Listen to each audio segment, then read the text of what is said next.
Straight Drive with Siva Prasad. Welcome to straight drive. TTDP మళ్ళీ ప్రాణం పోసుకోబోతోందా?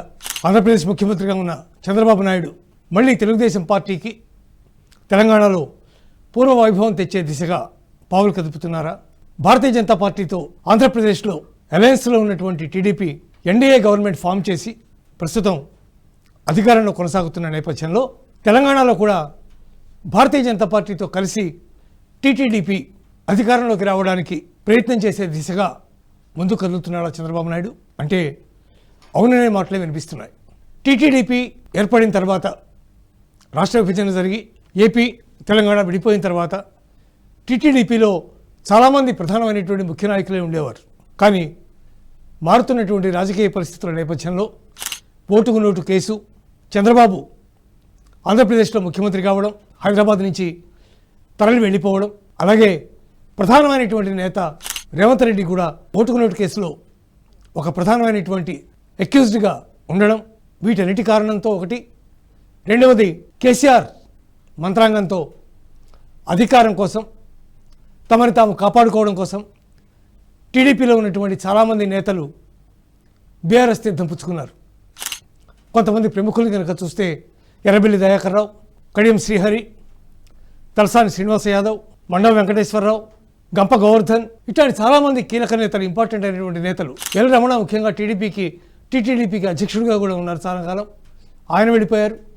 ఆ తర్వాత వచ్చినటువంటి అనేక మంది నేతలు పార్టీ అధ్యక్షులుగా కూడా పనిచేస్తూ లాస్ట్ ఎన్నికల సమయంలో వెళ్ళి బీఆర్ఎస్లో చేరిపోయారు.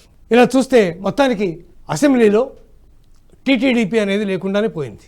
టీడీపీ తెలంగాణలో ఉండదు, రాదు అని ఒక బలమైనటువంటి వాదన వినిపించినటువంటి నేపథ్యంలో మొన్న జరిగినటువంటి ఆంధ్రప్రదేశ్ ఎన్నికలలో బీజేపీ, జనసేన రెండు పార్టీలతో కలిసి పోటీ చేసినటువంటి చంద్రబాబు నాయుడు అఖండ విజయం సాధించడం, తద్వారా మళ్ళీ తన యొక్క ప్రస్థానాన్ని, తన యొక్క ఉనికిని చాలా బలంగా, చాలా తీవ్రంగా చాటడంతో తెలంగాణలో తెలుగుదేశం పార్టీకి మళ్ళీ జీవం పోసే దిశగా ముందు కదులుతున్నారా అనే అభిప్రాయాలు కనిపిస్తున్నాయి.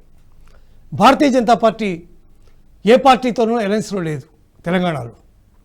కాంగ్రెస్ ఎట్టాగు శాశ్వత శత్రువు, బీఆర్ఎస్కి ఉన్న ఎమ్మెల్యేలే చాలా తక్కువ మంది, పైగా అనేక రకాలైనటువంటి కుంభకోణాల్లో ఇరుక్కుపోయి ఉన్నటువంటి పరిస్థితుల్లో పార్టీ మనుగడ ఏమవుతుంది అనేది తెలీదు. ఇట్లాంటి పరిస్థితులన్నింటినీ పరిగణలోకి తీసుకుంటే తెలుగుదేశం పార్టీకి మళ్ళీ ఇక్కడ జీవం పోయాలని చంద్రబాబు చాలా గట్టిగా నిర్ణయించుకున్నట్టుగా సమాచారం తెలుస్తుంది. ఆ మేరకే ఆయన హైదరాబాద్ వచ్చినప్పుడల్లా తెలుగుదేశం పార్టీ కార్యాలయానికి రావడం, అక్కడ అందరితో మంత్రాలు చేయడం, పార్టీని ఎలా ముందుకు తీసుకెళ్లాలి అనే విషయం మీద సుదీర్ఘమైనటువంటి సమాలోచనలు జరగడం, ఇవన్నీ కూడా స్పష్టంగా కనిపిస్తున్నాయి. అయితే మొత్తం మీద టీడీపీకి ఇక్కడ మళ్ళీ జీవం పోయాలని నిర్ణయం తీసుకున్నారు. ఇందాక నేను చెప్పినట్టుగా అక్కడెట్టకు బీజేపీతో అలయన్స్ ఉంది, ఇక్కడ బీజేపీకి ఎవరితోనూ అలయన్స్ లేదు. కాబట్టి టీడీపీ కనుక ఇక్కడ ఒక మంచి శక్తిగా కనుక ఎదిగితే డెఫినెట్గా ఇద్దరూ కలిసి అధికారాన్ని పొందే దిశగా ప్రయత్నం చేస్తున్నారనే దానికి చంద్రబాబు చేస్తున్నటువంటి చర్యలన్నీ కూడా ఊతమిస్తున్నాయి. అయితే పార్టీ రాష్ట్ర అధ్యక్షుడే ఇంతవరకు ఎవరో తెలియదు. ఆ అభ్యర్థి కోసం తీవ్రంగా వెతుకుతున్నారు. అయితే దీంట్లో 3 పేర్లు ప్రధానంగా వినిపిస్తున్నాయి. ఒకటి, బీఆర్ఎస్ ఎంపీగా ఉండి తీవ్రమైనటువంటి పోరాటం చేసి బీఆర్ఎస్ తరఫున, అలాగే మొన్న ఎన్నికల్లో కూడా పోటీ చేసినటువంటి నామా నాగేశ్వరరావు, అలాగే గతంలో టీడీపీలో ఉండి చాలా కీలకమైనటువంటి పదవులు నిర్వహించి తెలంగాణ నుంచి ఒక ప్రధానమైనటువంటి నేతగా ఎదిగినటువంటి తీగల కృష్ణారెడ్డి, అలాగే మండవ వెంకటేశ్వరరావు. ఈ ముగ్గురులో ఎవరికో ఒకళ్ళకి టీడీపీ రాష్ట్ర పగ్గాలు అప్పచెప్తారు అనేటటువంటి మాట వినిపిస్తోంది. అయితే ఇందాక నేను చెప్పినట్టుగా చాలామంది నేతలు టీడీపీ నుంచి అన్ని పార్టీలకి వెళ్ళిన వాళ్ళే. ఈవెన్ బీఆర్ఎస్లో కూడా బీఆర్ఎస్ స్థాపించకముందు చాలామంది నేతలు టీడీపీ నుంచి వెళ్ళిన వాళ్ళే, ఇన్ఫ్యాక్ట్ కేసీఆర్తో సహా.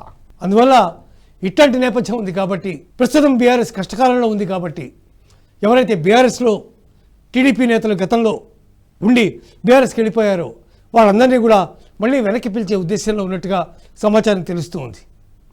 ఆ మేరకు అతి త్వరలోనే ఒక కీలకమైనటువంటి నిర్ణయం తీసుకుని, ఇందాక నేను చెప్పినట్టుగా ఆ ముగ్గురులో ఎవరో ఒకళ్ళని రాష్ట్ర అధ్యక్షుడిగా నియమించి తద్వారా తెలంగాణలో టీడీపీకి ప్రాణం పోయాలని చంద్రబాబు ఆలోచిస్తూ ఉన్నారు. అంతేకాకుండా కాంగ్రెస్లో జరుగుతున్నటువంటి అనేక రకాలైనటువంటి పరిణామాలు, కాంగ్రెస్లో ఎప్పుడు ఏం జరుగుతుందో ఎవరికీ తెలియదు కాబట్టి, ఎవరు ఎటువంటి నిర్ణయాలు తీసుకుంటారో తెలియదు కాబట్టి, అనేక రకాలైనటువంటి అంశాలని దృష్టిలో పెట్టుకుని భవిష్యత్తుని కూడా ఆలోచించుకుని చంద్రబాబు ఈ కీలక నిర్ణయం తీసుకుంటున్నారు అని చెప్పి సమాచారం తెలుస్తూ ఉంది. కేవలం నామమాత్రంగా చెప్పుకునేటటువంటి కొంతమంది నేతలు మాత్రమే ఇక్కడ మిగిలారు.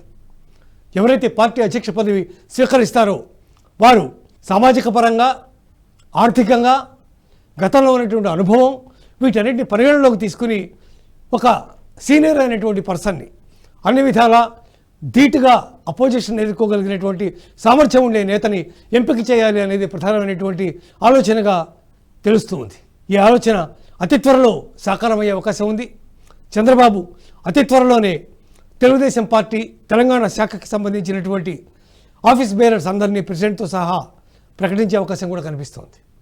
ఒకవేళ అదే కనుక జరిగితే, ఇప్పటి వరకు ఉన్నటువంటి సమాలోచన కనుక నిజమైతే, ఎన్నికలకు ఇంకా 4 సంవత్సరాలు సమయం ఉంది కాబట్టి ఈ లోపల టీటీడీపీని ఒక బలీయమైనటువంటి శక్తిగా ఇక్కడ పెంచాలనేది ప్రధానమైనటువంటి లక్ష్యంగా కనిపిస్తోంది.